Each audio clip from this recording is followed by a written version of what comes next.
آخرت سے کہہ دو کہ سر جھکا لے، گما سے گزرے گزرنے والے پڑے ہیں یہاں خود جہت کو لالے، کسے بتائے کہاں گئے تھے۔ ایک معراج ایسی ہے جو روح اور جسم کے مجموعے کے ساتھ ہے، سرکار جاگتی حالت میں جسم اور روح کے مجموعے کے ساتھ تشریف لے گئے،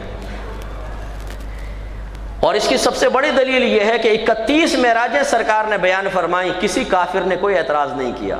خواب تو سبھی دیکھتے ہیں، لیکن جب سرکار نے جسمانی معراج کا ذکر کیا تو کفار نے انکار کیا۔ یہ نہیں ہو سکتا کہ وہی جسم اور روح کے مجموعے کے ساتھ جائے۔ سمجھانا یہ مقصود ہے کہ اس کا مطلب یہ ہوا، جب ہم یہ کہتے ہیں کہ سفر معراج میں اللہ کے نبی نے اللہ کی زیارت کی، تو چونکہ یہ سفر معراج جسم اور روح کے مجموعے کے ساتھ تھا، اس لیے یہ خواب میں زیارت نہیں ہو رہی بلکہ چشمان ظاہری سے زیارت ہو رہی۔ یہ دلیل ہے، اس بات کی یاد رکھیں۔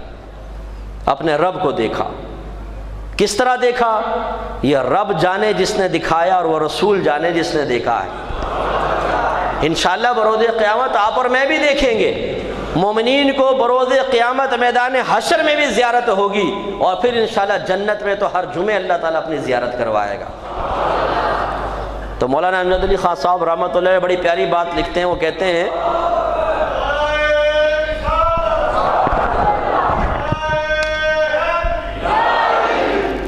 تو آپ یہ فرماتے ہیں کہ اللہ تعالیٰ جسم سے پاک و صاف، اور جب جسم نہیں ہے تو اس کے لیے کوئی ڈائریکشن نہیں ہے، آگے پیچھے دائیں بائیں اوپر نیچے، نہ وہ قریب ہے نہ وہ دور ہے۔ ہم یہ نہیں کہہ سکتے بہت قریب ہے بہت دور ہے، وہ تو اس کے رحمت کے اعتبار سے کہتے ہیں رحمت بہت قریب ہے رحمت بہت دور ہے، ورنہ اللہ تعالیٰ جسم ہے ہی نہیں۔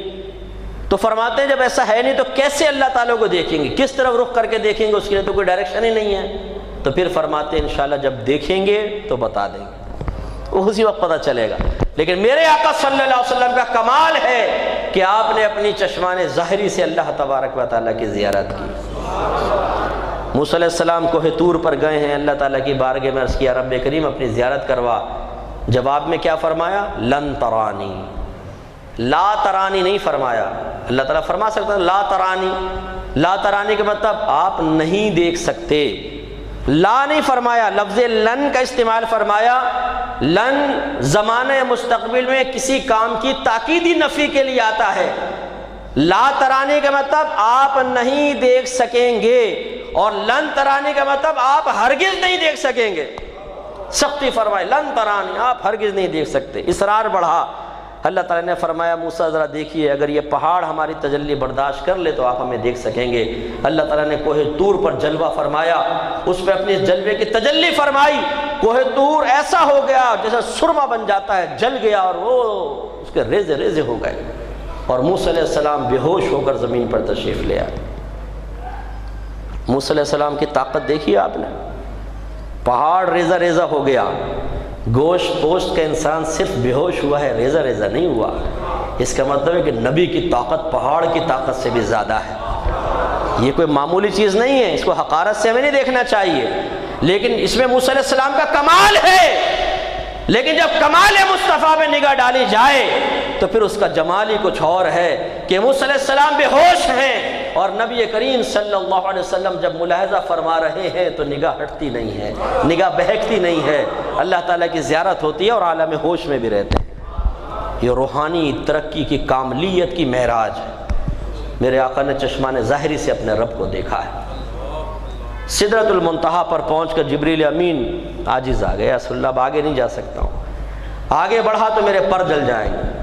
اس کا مطلب ہے کہ ابھی تک تو جبریل امین بتاتے آئے تھے، یہ پہلا آسمان، یہ دوسرا، یہ تیسرا، یہ چوتھا ہے، نبی ملے تو بتاتے رہے یہ آدم علیہ السلام ہے سلام کیجئے، یہ یحییٰ اور عیسیٰ ہے سلام کریں، یوسف ہیں، یہ ہارون ہیں، یہ ادریس ہیں، یہ موسیٰ ہیں، یہ ابراہیم ہیں، ہر جگہ جبریل امین تعارف کروا رہے ہیں۔ لوگوں کو شبہ پڑا کہ جبریل امین کا علم نبی کریم کے علم سے زیادہ ہے۔ دیکھیں نا راستہ دکھا رہے ہیں، دیکھیں نا تعارف کروا رہے ہیں، دیکھیں نا ہر چیز کے بارے میں بتا رہے ہیں۔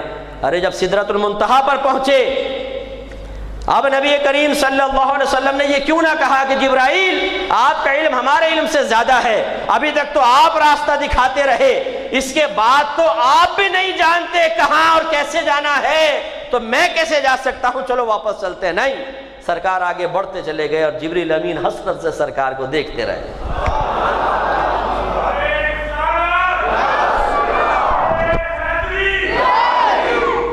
عظمت و شان صلی اللہ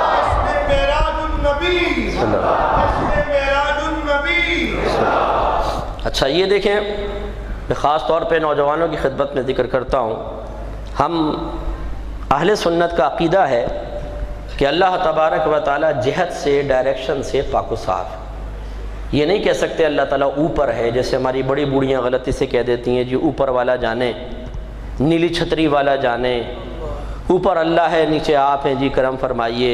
یہ غلط ہے، اللہ تعالیٰ کو اوپر والا کہنا یہ منع ہوتا ہے، بلکہ علماء کرام نے فرمایا کہ اگر کوئی اس عقیدے کے ساتھ کہے کہ واقعی اللہ اوپر ہے تو وہ دائرہ اسلام سے باہر نکل جائے گا، تجدید ایمان اور تجدید نکاح کرنا ہوگا۔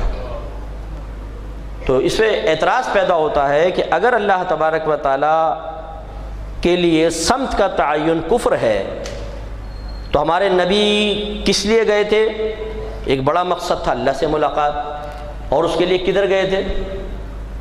آسمان کی طرف، ہے کہ نہیں؟ تو اعتراض یہ پیدا ہوتا ہے جب اللہ کے لیے ڈائریکشن ثابت کرنا ہی کفر ہے تو پھر آپ یہ کیوں کہتے ہیں کہ ملنے کے لیے آسمان پر گئے، آپ کو ڈائریکشن ثابت کر رہے ہیں؟ اس کا جواب یہ سدرۃ المنتہا کا مقام دیتا ہے۔ سدرۃ المنتہا تک جانے کے لیے تو نبی کریم صلی اللہ علیہ وسلم زمین سے آسمانوں کی طرف ہی گئے ہیں، لیکن اصل اللہ تعالیٰ کی زیارت ہوئی ہے سدرۃ المنتہا کے بعد۔ گویا کہ ملاقات ہے سدرۃ المنتہا کے بعد، جہاں جبریل امین بھی نہیں گئے ہیں۔ اب میں آپ سے پوچھتا ہوں، بتائیں کس طرف گئے تھے؟ آگے گئے تھے، پیچھے گئے تھے، دائیں بائیں اوپر نیچے، کہاں گئے تھے؟ کسی نے بتایا نہیں۔ یہ ہے اصل جو اللہ تعالیٰ سے ملنے گئے، اس میں سمت ختم ہو گئی ہے۔ اعلیٰ حضرت فرماتے ہیں خرد سے کہہ دو کہ سر جھکا لے، گما سے گزرے گزرنے والے، پڑے ہیں یہاں خود جہت کو لالے، کسے بتائے کہاں گئے تھے؟ یہاں تو خود آگے پیچھے اوپر نیچے دائیں بائیں 6 ڈائریکشنز ہیں نا، وہ پریشان ہے کہ کیسے بتائیں سرکار کہاں گئے تھے۔ سدرۃ المنتہا کے بعد آگے پیچھے اوپر نیچے دائیں بائیں ختم، اب اللہ تبارک و تعالیٰ کی بارگاہ میں حاضر ہوئے۔